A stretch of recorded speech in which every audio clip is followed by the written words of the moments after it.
In this video, get ready for a beef apocalypse here in the country of Argentina. Argentina is famous for its beef. The land here, especially in the middle of the country, is perfect for grazing and for cows to chow down on some pretty good grass or corn. In this video, we're going to be exploring cows from the inside. Yes, every single cow body part you can imagine is available behind me at this buffet. A buffet known as Siga la Vaca. It means follow the cow. And in a moment, I'm going to be following the cow to a buffet that may be serving the most beef of any buffet in the world. I said it may be. I didn't actually research it, so come on. That's how news headlines work these days, guys. I know what you're thinking. What? That must cost hundreds of dollars. Incorrecto mundo. For one person for lunch, it costs only about $12.50.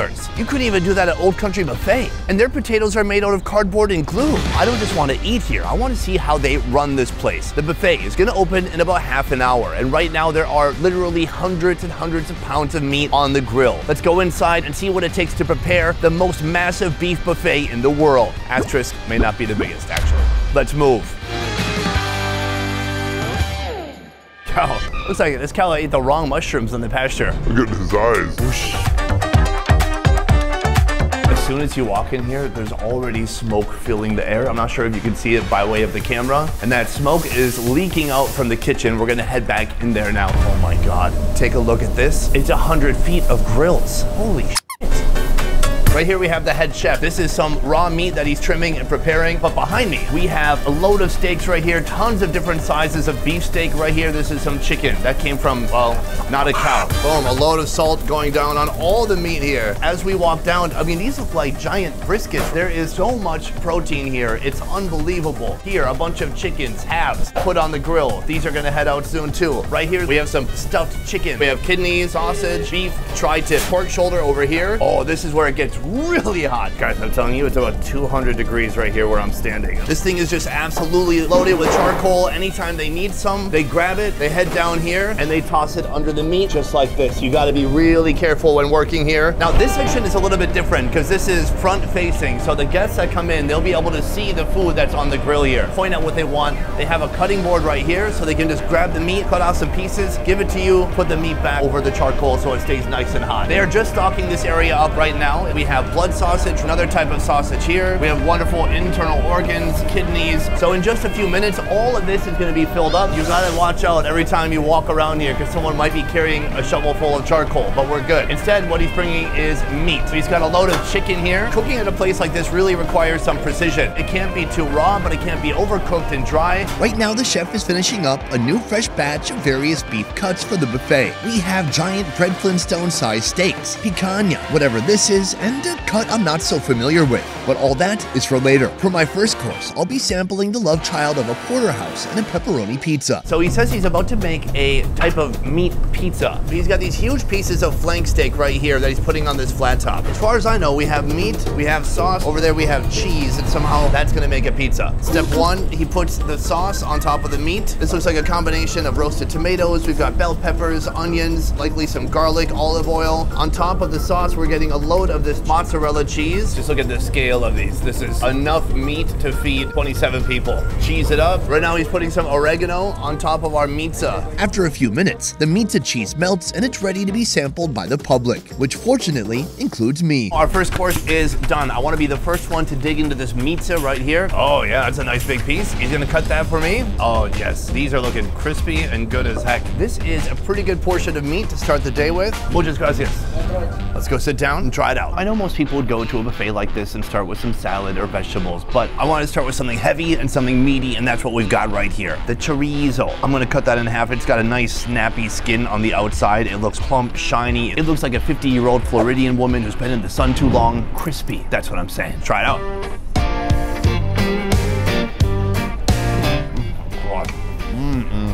A thick, strong snap on the skin there. Juicy, oily meat. It's dripping in porky goodness.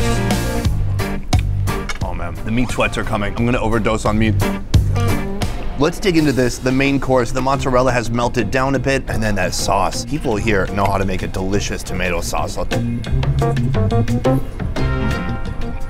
that good. The flank steak, I can't believe how tender it is. I've just been told they actually boil it first and then they grill it. It's super savory. The tomato sauce is incredible, super fragrant, aromatic, just enough cheese on there. This is the first country I've ever been to where they overdo it with the cheese, even by my standards. Did you see the pizza from last episode? I've never had a pizza with too much cheese until yesterday. Oh my God. But here, a very conservative amount of cheese.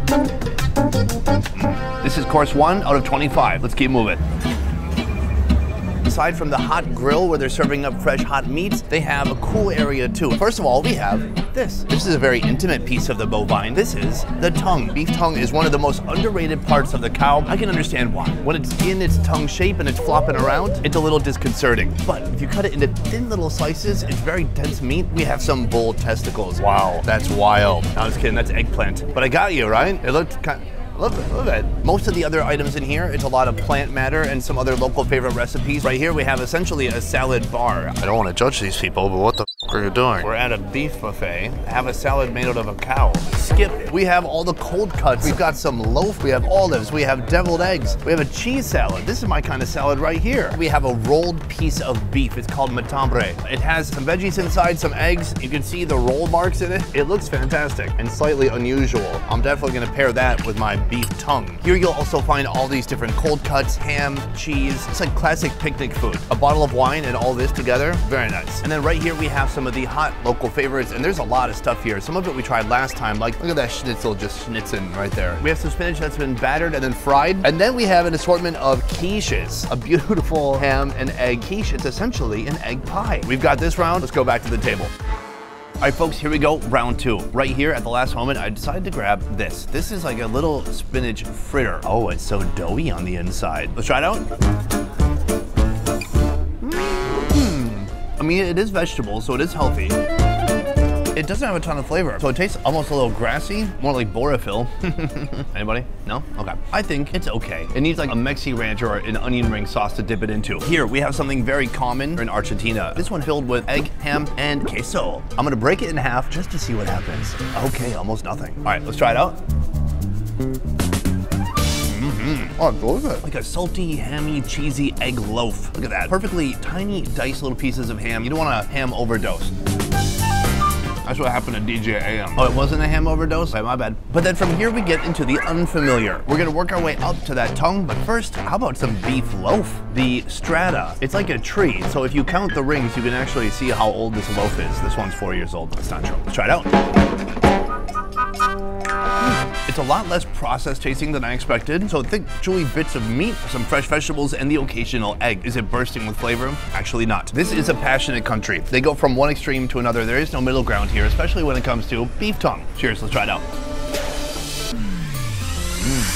It's super delicious, tender. This is brioche. This is one of the national condiments of Argentina. It's heavy, but kind of semi-sour at the same time. In just a moment, I want to be trying their biggest, most expensive piece of beef that they serve here. Is it going to cost me any more money? Absolutely not. But first, I want to talk to one of the people who work here. I want to learn a little bit more about how this place works and how they're able to put out so much meat day after day. Let's go have a chit chat. Right now we're in the kitchen. I am with Augustine. He is one of the cooks, one of the pit masters in the kitchen here. Nice to meet you, bro. You guys have so many different types of protein here and different animals too. How many different cuts of meat are you offering here? Over 20 cuts in total. Because I'm looking around here, I hardly ever see 2 pieces of meat that look the same. It's amazing. Why cook with hot coal? Besides all the work and the job that you have to put into it and the extra time it takes, the coal just gives it an extra flavor that none other method of cooking gives to the meat. You only have 1, 2, maybe 3 guys cooking enough meat for hundreds of people. How are so few people able to cook meat for so many others?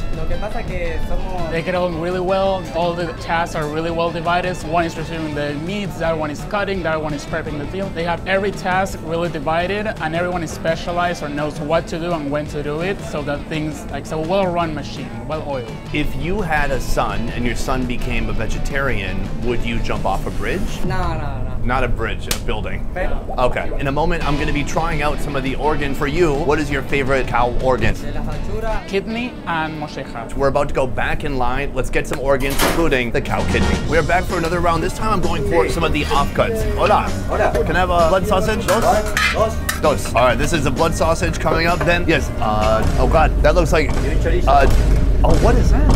I I have no idea what just happened. We just tried to get every different offcut they have of the cow. He piled it all up on here, smelling gamey and fresh. So to go with our meat, we have a couple of different famous sauces here. First of all, the chimichurri sauce, a very potent looking one. And then right here, we have the criollo. This is what that cow tongue was flavored with. Onion, tomato, oil, vinegar, lots of good stuff in there. Let's go try it out. All right, folks, right here we have a rather intimidating third course. We have an assortment of mystery meats. No, these are not black testicles. This is the blood sausage. Right here we have a kidney, and then I'll save these two for the end before you move on to the grand prize, the big pieces of delicious beef. It already has a very different wet water balloon texture compared to that chorizo. It's a little sloppy on the inside. Cheers. Wow, it's like a thick, goopy, super salty paste. It's a little gamey. It definitely tastes like blood. There's some minerality there, some iron. Really, definitely good for women who are menstruating. Replenish your blood. The taste overall, good. Just very, very salty. From there, we're moving into the land of the unfamiliar. We have the small intestine of the cow. Ooh, smells smoky, fatty. I'm gonna hit it anyways in a little bit of this sauce. Wow, that's very oily too. Good. I wanna cut down that oil with a little bit more oil. Try it out. Oh, good. It's like beef calamari, and there's stuff inside the intestines too. It's really soft. It's almost getting to the point of kind of gummy and stretching apart. From there, we got this. You know, would you look at that? This is like the veins of an elephant's throat. Look at how big this tube is. In fact, it is not a vein. It is from the intestines. There's so much fat connected to it. This looks super rich. I'm pretty sure this cow died of a heart attack. That's a whole Pop-Tart worth of calories. Try it out. Cheers. It's so rich. I need a lemonade. Similarly, smoky, chewy, slightly on the edge of gummy. I do like intestines, but not intestines with that much fat. I don't know if I'm gonna make it to the final course, guys. Our final freaky food on this plate right here, the kidney. The kidney looks super dense. Let's try it out. Not bad. Little gamey, a little bit of blood taste in there. The texture is something between a liver and a heart. It's got an odor that stays with you. It's like if you go to the bathroom at night to brush your teeth, but you accidentally use the wrong toothbrush. It is a bold flavor. So those are some of the offcuts, but how about trying some of the uncuts? Those are the cuts that everyone likes. We should be trying that. What are we doing here? From here, we're gonna go back into the kitchen and see them cooking up the most expensive part of the cow. Let's head there now. All right, folks, we have come back into the kitchen. We are in search of the most expensive piece of meat they have here, and he's brought it out. This is called bife de chorizo. So we're gonna see what happens next, because that is certainly too big for one grilling session. And you start breaking it down. This is why it's so special. And they've got a big thick layer of fat on this side. There's a little bit of fat on this side too. It's lean in the middle. Which part of the cow? Point. Where? Oh, it's like kind of the strip loin of the cow. He's already got some on the grill fired up. Just look at these beautiful, gorgeous grill marks on this beef. The next step, he puts on a load of salt. I love the way they season here. So much salt, it's just reckless, it's chaos. How much longer does this need?